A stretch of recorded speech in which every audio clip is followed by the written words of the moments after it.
தென்பழனி மலை மேலே தண்டபாணி கோலத்திலே கண்குளிர கண்டு விட்டால் போதுமே என்றும் கருத்தில் உந்தன் அருள் வடிவம் தோன்றுமே.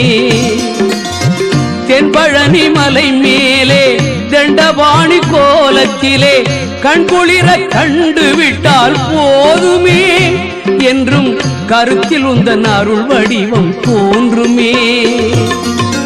உள்ளத்திலே நீ இருக்க உன்னை நம்பி நான் இருக்க வெள்ளிமலையான் மகனே வேலையா என் வாழ்வு வளம் காண கடைக்கண் பாரையா கடைக்கண் பாரையா.